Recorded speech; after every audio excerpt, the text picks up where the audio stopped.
Hello नमस्कार साथियों, स्वागत है आप सभी का।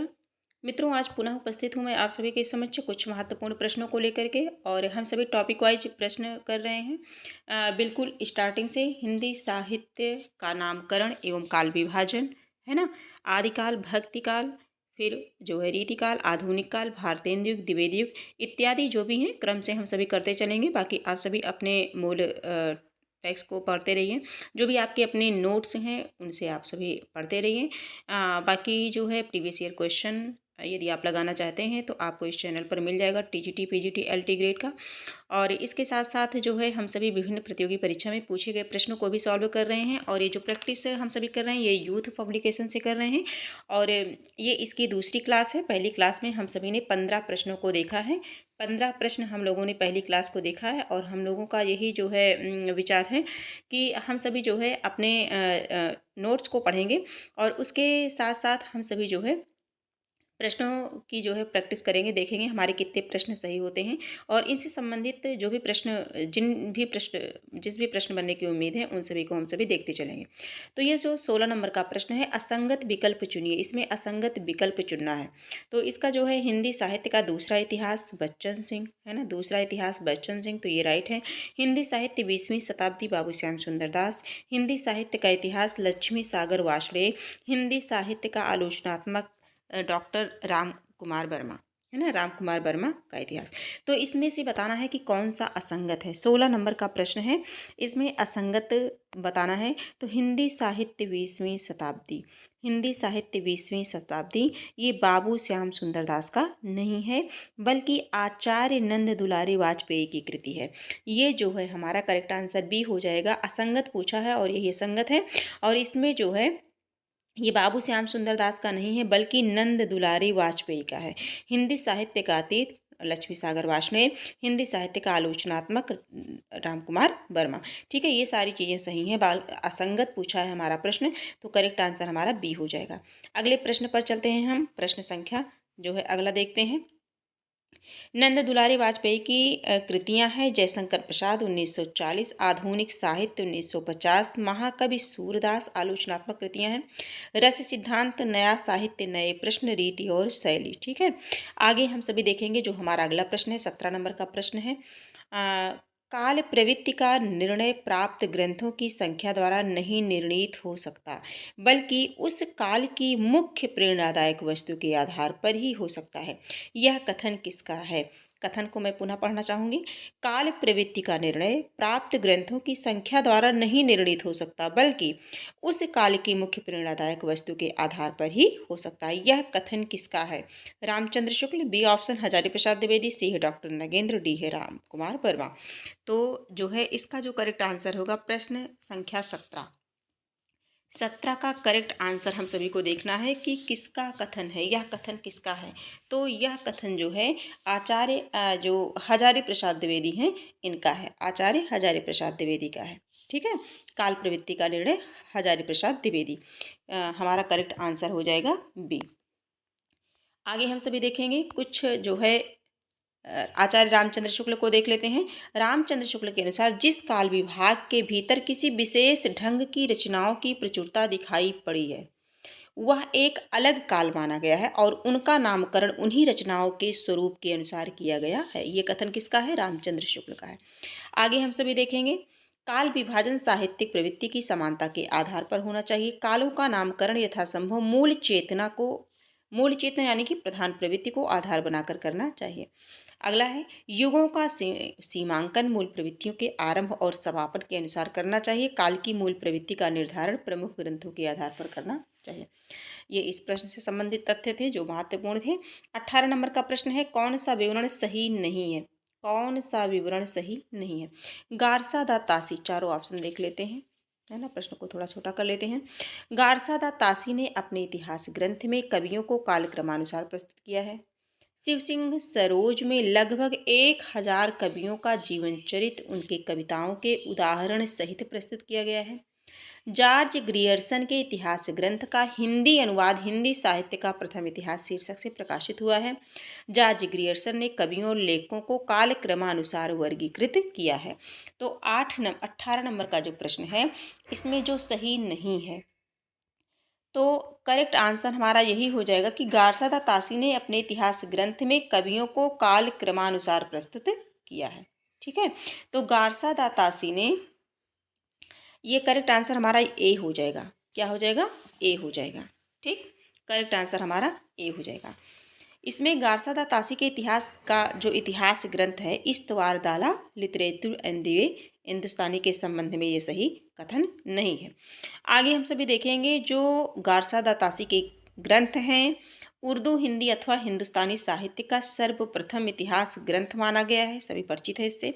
और इसका जो पहला संस्करण है वो 2 भागों में है, जैसा कि 1839 में ईस्वी में है ना, और 1847 में, और वर्ण क्रमानुसार पद्धति में प्रकाशित हुआ है। किसमें है? वर्ण क्रमानुसार पद्धति में है। और यहाँ प्रश्न में क्या है कि काल क्रमानुसार, जबकि ये कथन क्या है? गलत है। वो काल क्रमानुसार नहीं बल्कि वर्ण क्रमानुसार पद्धति में है, इसीलिए ये गलत हो गया और नहीं है, नहीं ही पूछा गया है। बाकी सारे ऑप्शन सही हैं। आगे हम सभी देखेंगे अगला प्रश्न जो है, आगे देखेंगे शिव सिंह सेंगर द्वारा रचित 1883 ईस्वी में प्रकाशित पुस्तक शिव सिंह सरोज 838 लगभग 1000 कवियों का जीवन चरित्र तथा उनकी कविताओं का उदाहरण दिए गए हैं। आगे हम सभी देखेंगे 19 नंबर का प्रश्न है, इतिहास का इतिवृत्तात्मक लेखन सबसे प्रथम मिश्र बंधुओं के विनोद में पाया जाता है, उक्ति कथन किसकी है?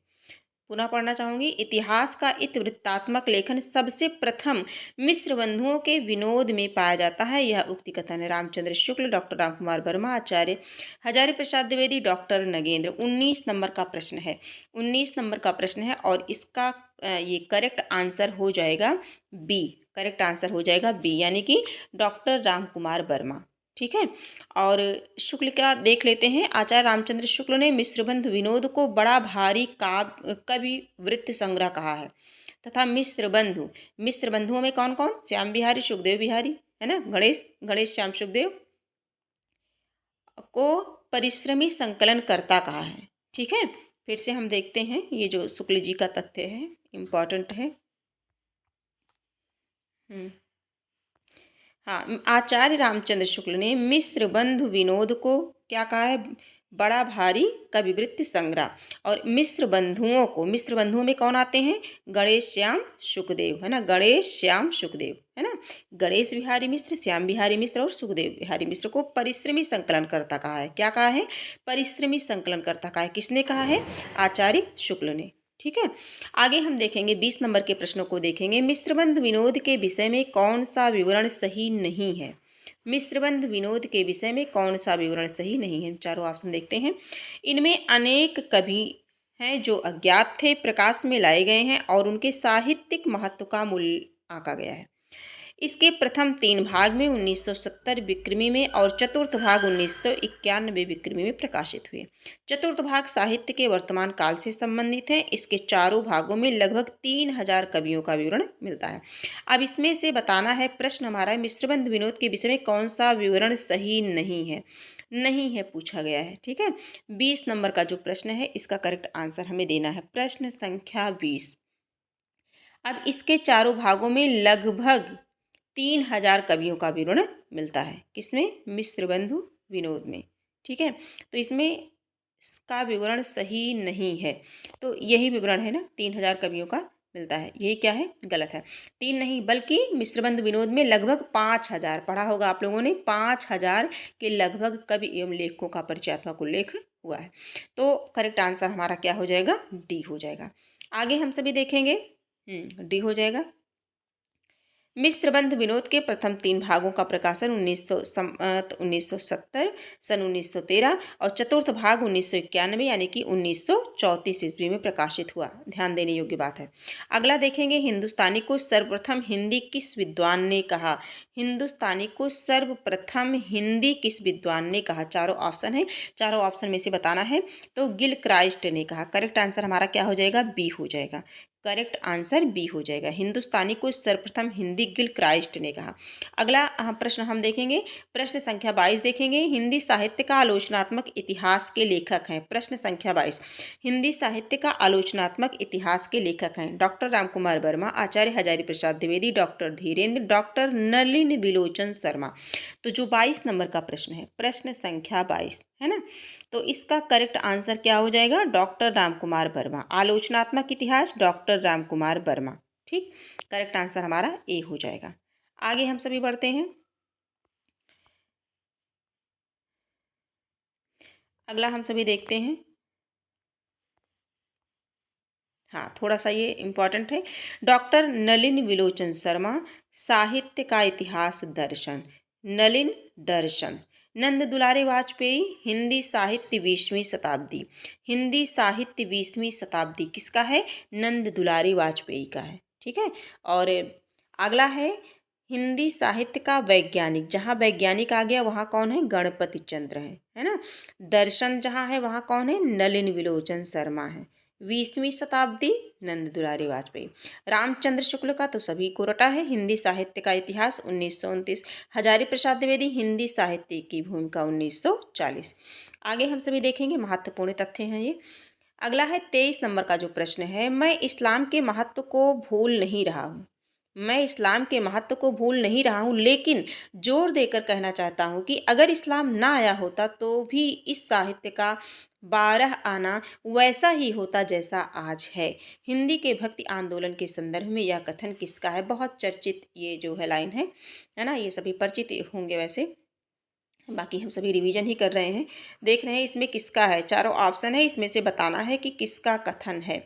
20 ये जो है 23 नंबर का प्रश्न है, प्रश्न संख्या 23 है ना। 23 नंबर का जो प्रश्न है, इसका जो करेक्ट आंसर हो जाएगा हजारी प्रसाद द्विवेदी। क्या हो जाएगा? हजारी प्रसाद द्विवेदी। आचार्य हजारी प्रसाद द्विवेदी ने अपनी पुस्तक हिंदी साहित्य की भूमिका में हिंदी साहित्य भारतीय चिंता का स्वाभाविक विकास शीर्षक के अंतर्गत हिंदी के भक्ति आंदोलन के संदर्भ में ऐसा कहा है। और रामचंद्र शुक्ल ने भक्ति को पराजित, असफल एवं निराश मनोवृत्ति की देन माना है। पराजित, पराजित, असफल, असफल एवं निराश मनोवृत्ति की देन माना था। ठीक है।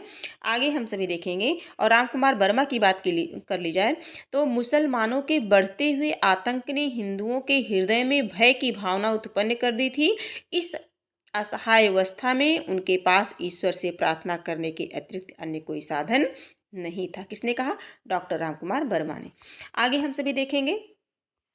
रीतिकाल को 24 नंबर का प्रश्न है। रीतिकाल को सर्वप्रथम श्रृंगार काल नाम रखने का सुझाव किसने दिया? चारों ऑप्शन है, चारों ऑप्शन में से बताना है।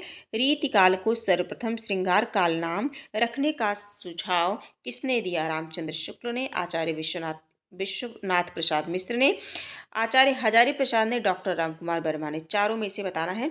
तो श्रृंगार काल यानी कि आचार्य विश्वनाथ। करेक्ट आंसर हमारा बी हो जाएगा। आचार्य विश्वनाथ ने किसे कहा है? रीतिकाल को। रीतिकाल को श्रृंगार काल किसने कहा है? विश्वनाथ ने। रीतिकाल को श्रृंगार काल किसने कहा है? विश्वनाथ ने। अब थोड़ा सा महत्वपूर्ण बात यह है, हम सभी यहाँ थोड़ा सा रिवीजन कर लेते हैं। जॉर्ज ग्रियर्सन ने रीतिकाल को रीतिकाल नहीं, रीतिकाव्य नाम दिया है। रीतिकाल को रीतिकाव्य नाम किसने दिया है? तो जॉर्ज ग्रियर्सन ने। मिश्र बंधु ने अलंकृत काल कहा है। क्या कहा है? अलंकृत काल कहा है। आचार्य रामचंद्र शुक्ल ने रीतिकाल को रीतिकाल नाम दिया है। रमाशंकर शुक्ल रसाल ने रीतिकाल को कला काल नाम दिया है। विश्वनाथ प्रसाद मिश्र ने रीतिकाल को श्रृंगार काल नाम दिया है। रीतिकाल को श्रृंगार काल नाम किसने दिया है? विश्वनाथ प्रसाद मिश्र ने। और प्रश्न भी हमारा यही बना था। तो ये महत्वपूर्ण तथ्य हैं, ये हमेशा रटे होने चाहिए, यहाँ से प्रश्न बनते हैं, एक प्रश्न जरूर आता है। अगला हम सभी का देखेंगे। आयोग ने इस प्रश्न का उत्तर विश्वनाथ प्रसाद मिश्र को माना, परंतु आचार्य रामचंद्र शुक्ल ने 1929 में लिखे गए अपने इतिहास ग्रंथ हिंदी साहित्य का इतिहास में कहा कि रीतिकाल को यदि कोई श्रृंगार काल कहना चाहे तो कह सकता है। आगे हम सभी देखेंगे। गारसा दा तासी के इतिहास ग्रंथ इस्तवार दाला लिटरेचर एंड हिंदुस्तानी का दूसरा संस्करण कब प्रकाशित हुआ? सेकंड संस्करण की बात हो रही है। 1848 ईस्वी में, 1868, 1871, 1888। 25 नंबर का प्रश्न है, प्रश्न संख्या 25। इसका करेक्ट आंसर क्या होगा? तो 1871 में प्रकाशित हुआ था। और इसके दो भाग थे। 1839 ईस्वी में, है ना, इसका प्रकाशन दो भागों में हुआ, 1839 में और 1847 में। 1847 ईस्वी में। और इस ग्रंथ में कुल 738 कवि हैं, जिनमें हिंदी के 72 और शेष किसके थे? उर्दू के थे। हिंदी के कितने थे? मात्र 72 थे। और जितने भी थे किसके थे? उर्दू के थे। ठीक है। आगे हम सभी देखेंगे जो है अगला हम सभी देखेंगे जो अगला प्रश्न है वो है हमारा।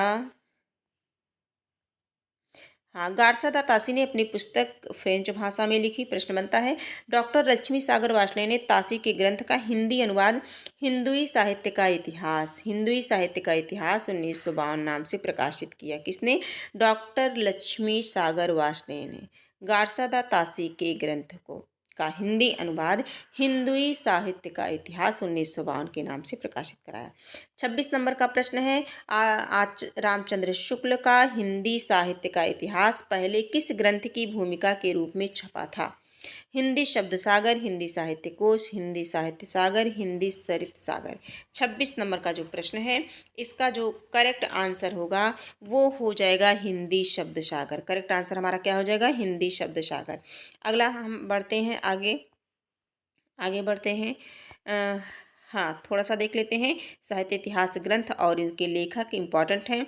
तज़किरा ई शुअरा ई हिंदी यानी कि 1848 मौलवी करीमुद्दीन। भाषा काव्य संग्रह 1873 महेश दत्त शुक्ल का है। हिंदी साहित्य की भूमिका 1940 हजारी प्रसाद द्विवेदी। और इनके दो और हैं, हिंदी साहित्य उद्भव और विकास 1952, हिंदी साहित्य का आदिकाल 1952। ये तीनों किसके हैं? आचार्य हजारी प्रसाद द्विवेदी के हैं।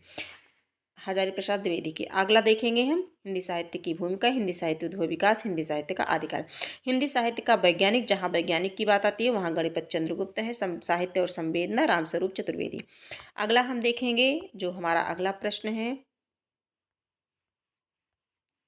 हाँ, हम लोगों ने 26 नंबर के प्रश्नों को किया है। प्रश्न संख्या 26 15 से लेकर के हम लोगों ने 26 तक किया है। तो आज की क्लास आज की यहीं हम कंप्लीट करते हैं। हम फिर मिलेंगे, नए प्रश्नों के साथ मिलेंगे, नए तथ्यों के साथ मिलेंगे। हम सभी प्रतिदिन अपने जो नोट्स हैं उन्हें हम पढ़ते रहेंगे।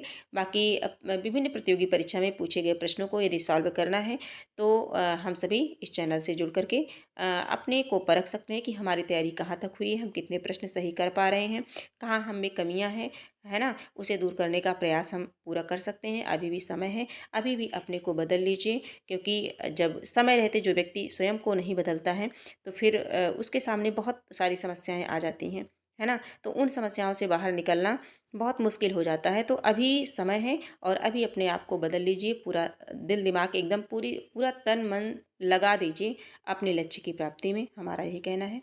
बाकी जो आपका विचार है, जो आप कर सकते हैं, है ना। तो आज की क्लास हम यहीं कंप्लीट करते हैं। हम फिर मिलेंगे, तब तक के लिए धन्यवाद।